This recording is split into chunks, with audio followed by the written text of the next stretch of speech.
Hello. Good afternoon to you. Yes.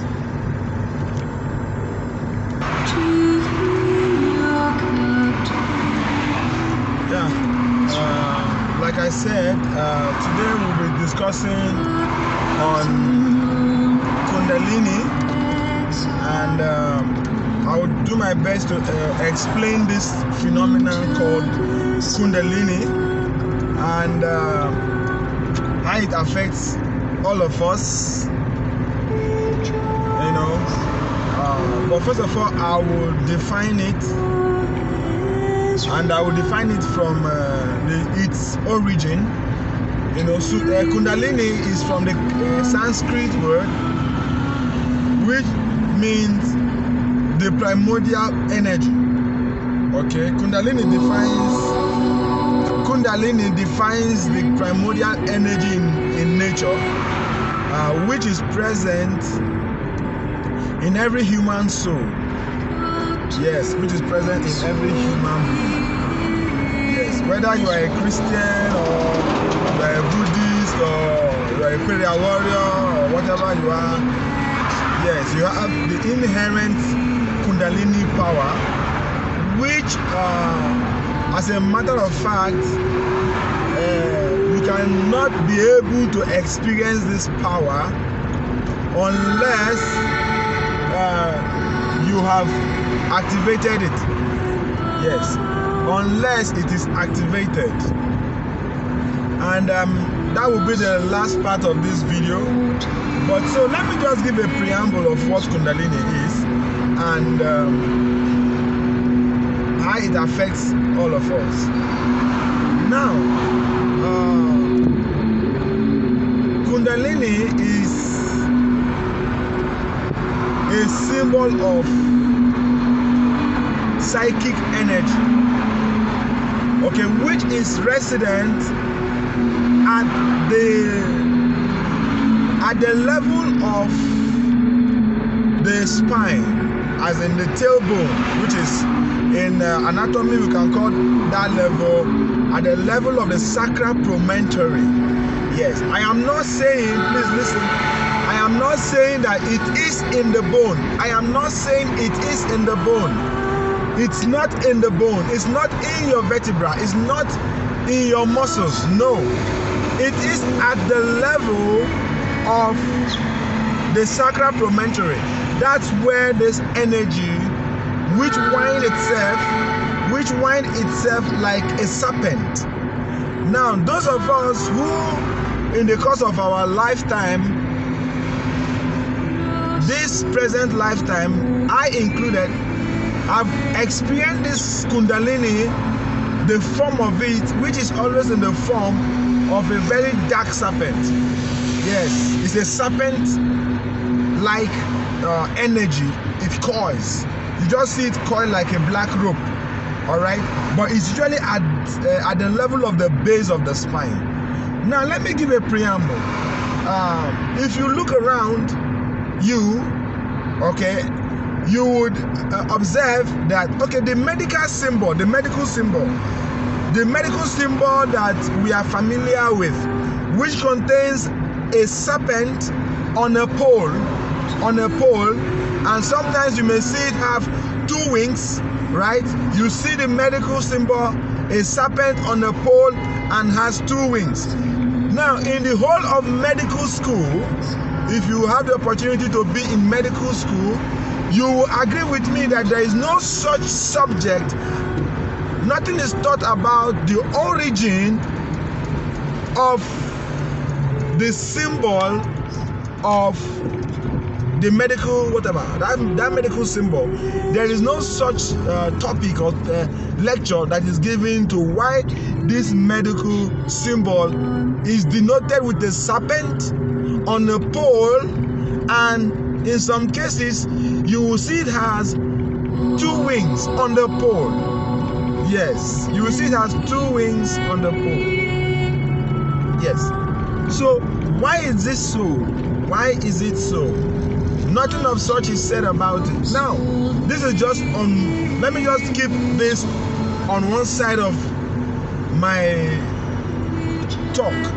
Now, in the Bible, we have seen the representation of the serpent on the tree of knowledge, which God commanded Adam and Eve not to eat. Yes, the serpent was there as the tempter of the world. Okay, and it actually tempts the female energy. Yes, this serpent energy always, tempts this female energy, the lust of this world.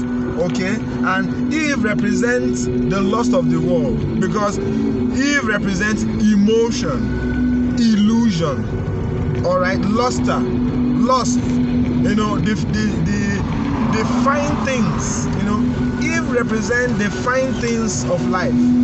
Okay, which is feminine. Yes, which is feminine in attributes. Okay, so now somewhere in the Old Testament, Moses was commanded to raise the snake on a pole, that whoever looks at it will not die. Yes, whoever looks at that serpent cannot die. Now, in the New Testament, the Son of the living God, represented in the incarnation of Jesus, Yeshua, also was raised upon a pole. Yes, he was also raised upon a pole. Now, these are stories, that represent highlights into the soul of man, the possibility within the soul of man. In my previous video, which I pointed out that that's the video on lust. All right, I pointed out that as the human body has holes, all right, we have points where materials collect. We have points where in your abdomen you have, like I said, pouch of Douglas. You have hepatorenal pouches. You have paracolic gutters, subhepatic spaces. You have many different recesses in the body. That is how the human soul has many different points. Okay, and this point represents region of high frequency. These are points where power and might, involution of psychic strength, concentration is found. Yes, these are points where like involution of psychic strength is found. Yes. So now, if this is true,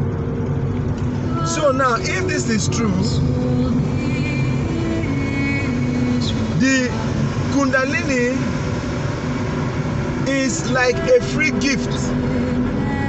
Yes, it's a free gift to every soul, whether you are aware of it or not. It's likening it to like, okay, a child is born into this world and he has provision. The mother's breast is available for it to survive. The child has not done anything. This child has not done anything, has not brought the breast to this world. You and I have not brought water to this world.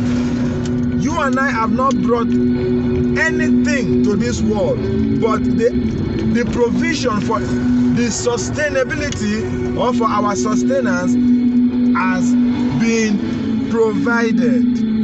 Okay, fine that it is so that this provision has been provided. Now that this provision has been provided, this is exactly how the Kundalini energy functions. Okay, now like I said, these are high field within the human soul, and it starts at the level of the tailbones, and then from there you see it rise and then comes out. And like I said, this region of superpower, you can find it. You can find it. You can find it in the representation of psychic energies popping out in the forehead. That is the last point, okay, where it emanates itself. It shows itself in the palms of your hand, okay. Yeah, these are the recesses in the soul. So sometimes when you see some of your men of God lay hands, they lay hands on the sick, and they do a whole lot of beautiful. Discover Lipton's flavorful and balanced taste. So you have these energies.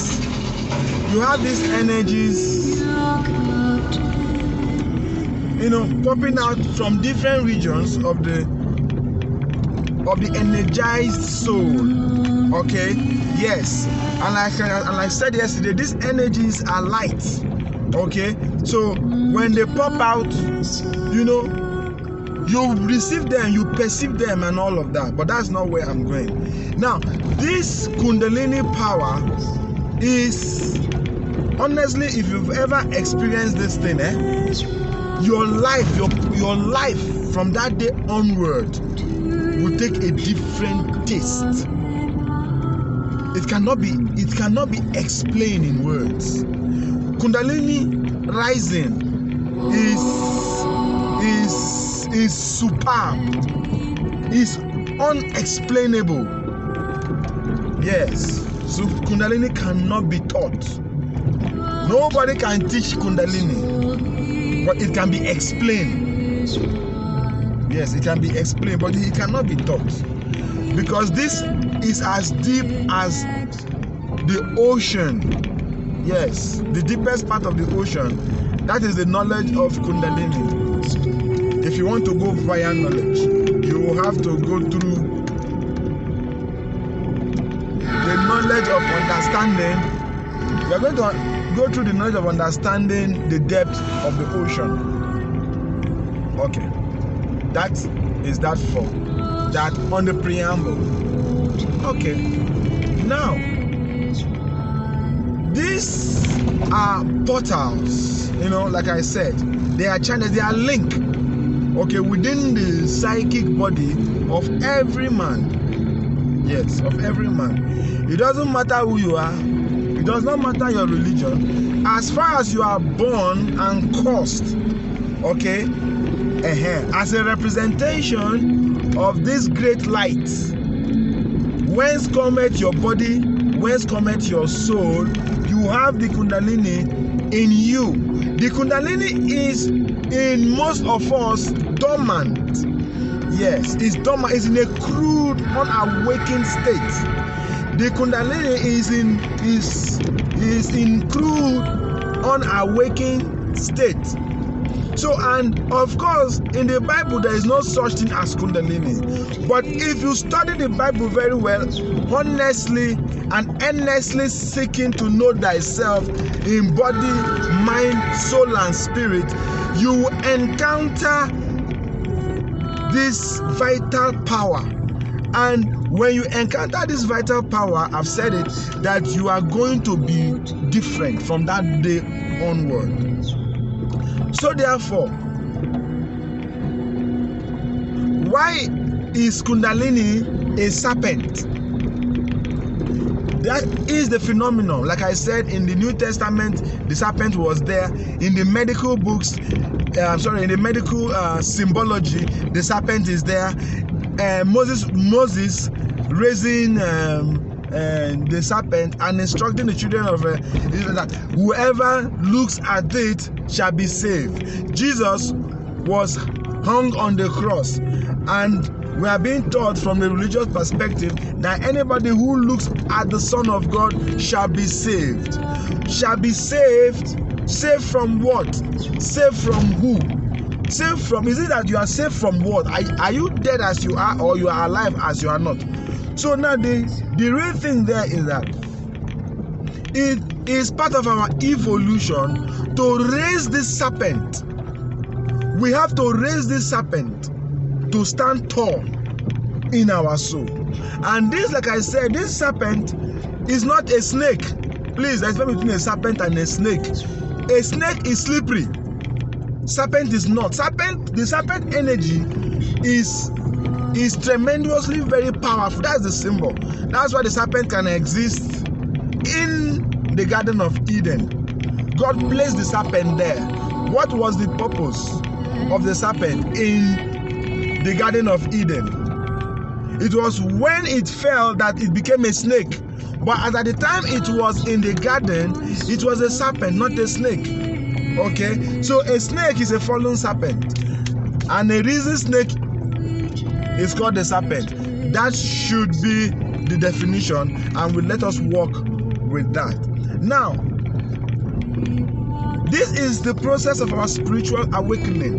It does not necessarily mean that if you encountered Kundalini, therefore you are a serpent worshiper. No. These are symbols. You drink water, water sustains your life, but you don't worship water. Alright? You encounter the sun, but you don't worship the sun. Okay? So you are not, this is not a call to worshiping, a subterfuge or more like a symbol of nature. No. These are just points within the human soul which we have come to realize by our intense meditation and sincere and fervent earnest desire to knowing ourselves and knowing our microcosm.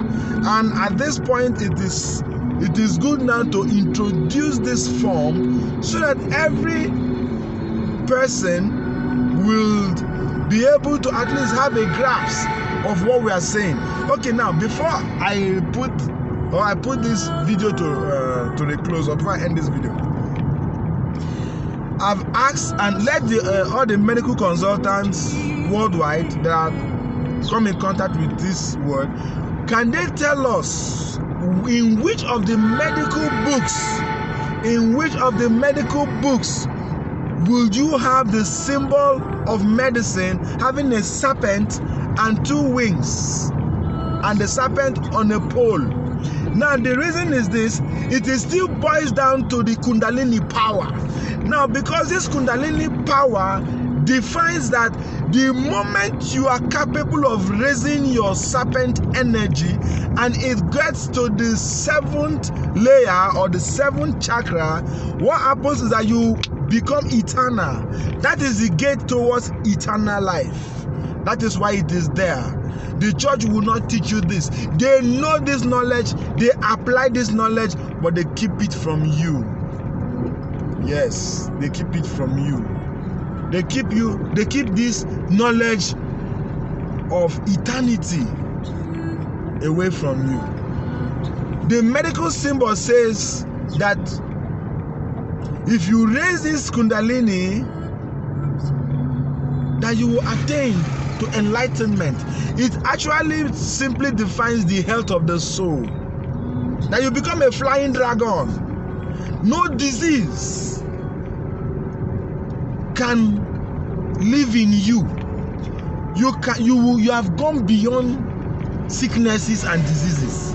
That is the meaning of Kundalini. There is no such a person who has been able to understand this phenomenon, tap and raise their own Kundalini power and become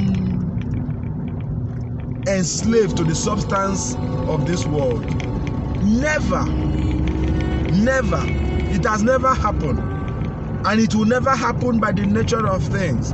So how do we now come in contact with this your, in quote, Kundalini that you are talking about? Kundalini is, like I said, can be activated when you redirect the focus. We all use it in our daily life. The whole of our sexuality, the whole of our mind matter orientation, we are dissipating this Kundalini power. But the Kundalini is supposed to rise upwards. But what we do is we put the Kundalini downwards. And like I said in the beginning, it represents it is primarily located at the level of the spine, okay, and which defines also the level of the genital. So people who are hypersexual, those who are hypersexual, is because their Kundalini is sitting at the level of sexuality. Many of us, our Kundalini is at the level of our sex gland or sex organs. Look at your movies, sexuality. Look at your advertisement, sexuality. Look at everything that is sold to you. You will see the sexual or pornographic inclusions within it. This is because the Kundalini is at that level. People who have raised their Kundalini to the highest center automatically become dead to sexuality. That is where celibacy is. You could see the mystic monks are celibate, the Christian monks are celibate, like the Catholic priest or priesthood. You can see the Buddha monks are celibate. You can see the Hindu monks are celibate.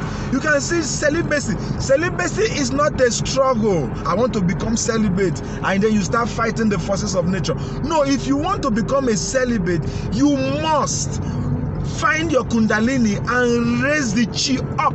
When you're capable of raising the chi up, and your Kundalini moves from the Muladhara chakras and come to the 7 chakras, or at most the 6 chakras, you will come to perceive a certain fragrance about your being, your psychic energies. You become sensitive, you become sentient, you become clairvoyant, you become open.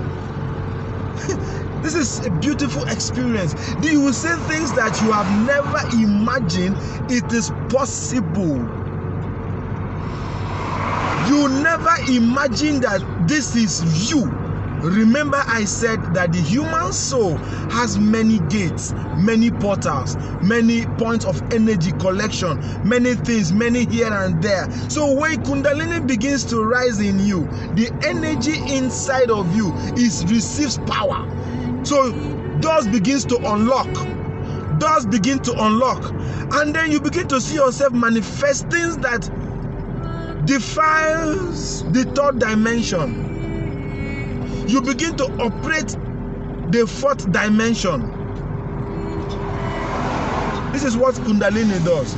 So, how do I activate Kundalini? It's not just enough for us to say, do this, do that. If you do this, you get that. No. The question is now technology. Okay, you've talked about Kundalini. Well done, sir. So how are we going to get this Kundalini of yours activated? And there are 2 major steps or pattern depending on the credibility of the soul of the person. Now, if you are somebody who is loving generally, you can use Thank you. You can use Kundalini. I mean, if you are a loving person, you can use love as a gate. In fact, love is the greatest gate to the opening of many portals contained within the soul of man. Love is the highest of it. Love is a technique. And that is why you come down to the world of men, you see we talk about love, I love you, I love this, I love that. And It is true, but it is misapplied, misconstrued. Nobody's talking or saying the real thing about the features of love and how love can be used as a ticket into the realms of spirituality.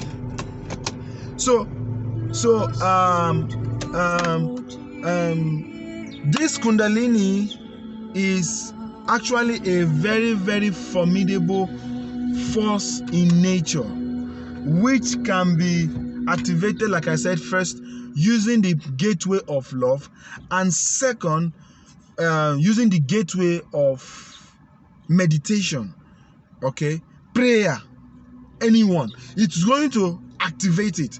But from this school that I'm applying through the gateway of love. Love is easier. Love is the easiest. It doesn't take much power from you. All right. Love is a breakdown. When you plant a seed to the soil, it goes down and breaks down before it comes up. Now, it is wonderful how sometimes we look at our life and we are confused on what to do and how to survive. Those of you who are in the medical department, or who have the privilege to come into the world of matter from a biological perspective, I greet you all. I want to say thank you for the courage that you've all have put into these things. If you look at the ECG graph, which is the electrocardiograph, or whatever people want to call it, or that we call it, forget about how I say it. The ECG is the electrocardiogram. You know, when you move, you have a bump. We call that is it the P wave, and then after the P wave, then there is a dip. You have to go down, then you go up. You have to go down, then you go up. Now, the beauty of these electrical signals from the heart, it tells you that for you to attain that action potential, you have to go down, then you go up. So mysterious. For you to push a stone, forward, you have to put it on a sling, which has a potential energy, which has a sling. So you pull it like your catapult. You pull your catapult backwards, and then you release, and then it goes forward. This is how nature works. Nature works in a very, non-linear dimension. So for things to go up, they have to go down. For seed that has to grow high, it has to go down. A tree that has its roots or its flowers foliaging into the sky has its root deeper into the earth. It cannot be otherwise. The more higher you go, the more deeper your roots. If you want to go high in life, you have to send your roots down into the earth. Spirituality is not for children. If you want to live at the periphery, at the circumference, it is your life. Enjoy it. There's nobody forcing you to come out of it. But when the catastrophic nature of life comes, you must have the right amount of knowledge, not doctrine, the right amount of knowledge, experiential knowledge, to be able to surmount these forces of nature. They are going to come, and these forces comes to those who are not conscious. If you are not conscious, you are dead. So, but I will make another video, but let me just end the discourse that we need to come at the center of our reality, of our life. Out of it, we will be able to I wouldn't want to use the word manipulate. No, we'll be able to flow with life, to flow, with the supreme energies, okay, the Kundalini power, and then from there we'll be able to see and come in terms with our primal nature. If you are able to encounter your Kundalini and you raise it, maybe within 3 months, 6 months, 1 year, 2 years, you are able to come in contact and raise this chi up, okay? you will see that your life will take a different turn. Your life will take a different turn. Your quality of your soul will be different. If you have fears anywhere rooted in your soul, it will evaporate, because this serpentine energy is for the courageous. It's for the courageous. And let me also add before I leave, when your Kundalini power is misaligned, it can result into some unwarranted forces, because in nature you have to balance. One of the most difficult and the almost impossible reality is to balance forces. Balance is more important. So if you are not able to attain balance, you have problem. If you are eating a certain meal, the doctor may say this food contains protein or carbohydrate or this or vitamin, all right, or they say, well, iron is good for your body, and then you take too much iron. Those of us in the medical environment come to understand that too much iron will cause you cirrhosis. It will lead to what we call iron overload, hemosiderosis, hemochromatosis. You are going to have iron poisoning in your body, in your tissues, in your eyes, everywhere you have iron there. But iron is needed to make blood. Sometimes vitamin A is good for bright eyes, or it helps to bind with to make retinol and all of that. But vitamin E overload can create problems in your body. What I'm saying is that everything that is in nature must have a proportion, must have a balance, must balance out, so that you can have it. You can have this life, and you can have the life beyond. Not that we'll be living a life on one side. I am bringing this to add to the already established body of knowledge. By the grace of God, I find myself in a medical environment. Right now, I'm starting my shift in one of the biggest hospitals here in Abuja. So when I give you this information, I know what I'm talking about. Okay, so I'm not just talking from a religious point of view or to give you a blind faith. No, I am talking because I know what I'm talking about. I have experienced this Kundalini power. It's a great force. It's a great energy. So superb. It cannot be explained.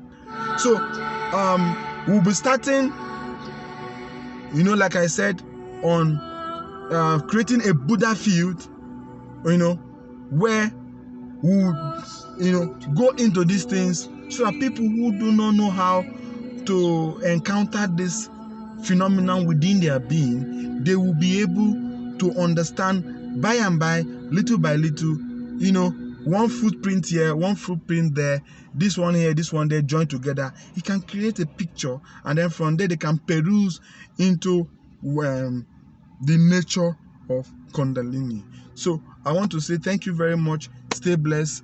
I am your Zona. I represent the Church of Liberty, Zona Spirituality. A normal human being without any powers.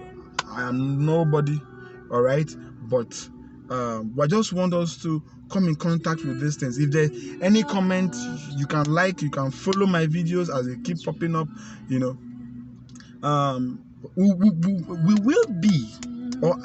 will be delving deep into nature, because if we do not have the right amount of knowledge, we will not be free. The adequate knowledge and the knowledge that creates results, not phoniness. Not someone will say that half knowledge is more dangerous than no knowledge. Half knowledge is more dangerous than no knowledge, because half knowledge does not allow any other knowledge to come in, but no knowledge is open to receive. So please, this is a serious matter as far as our individual spirituality is concerned. I am not teaching any religion. I am teaching life from the perspective of divinity. I am human, I have head. You watching me, you are human, you have head. The other person there, white man, black man, red man, green man, blue man, you are all human, you have head. So therefore, my head is not different from your head, or nor is my head hanging under my buttocks. So this is the structure of the human anatomy. And what I'm talking about is the structure of the human soul. So Kundalini sits as the base. wanting to be activated. And with this, I'm going to come out with ways and method that we are going to explore, expand, and create fire, because the soul of man is fire. So we are going to set this soul on fire, and let us see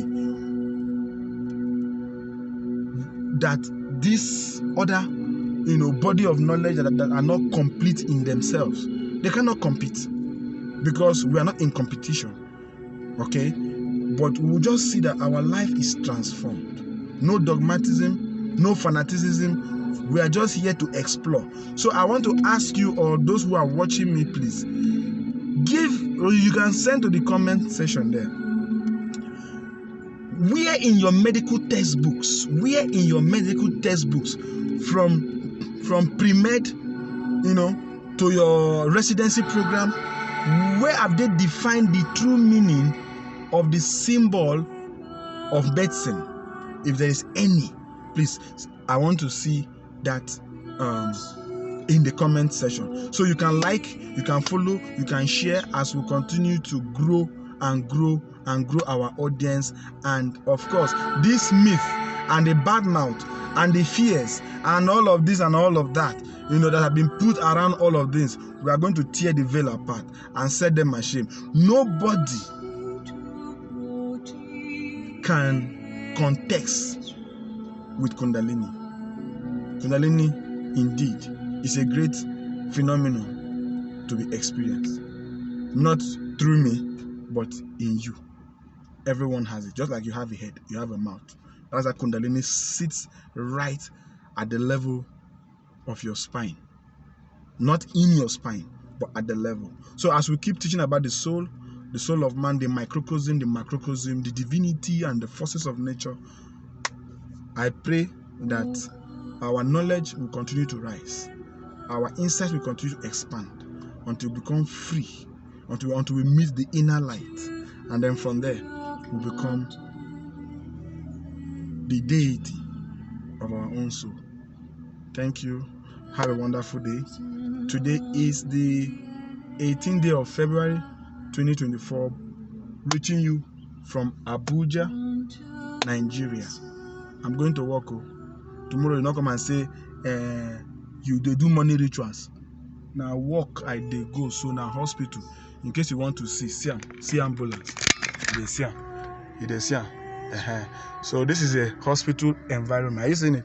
That's an ambulance. So please, as we continue, I say stay well and God bless you. Thank you.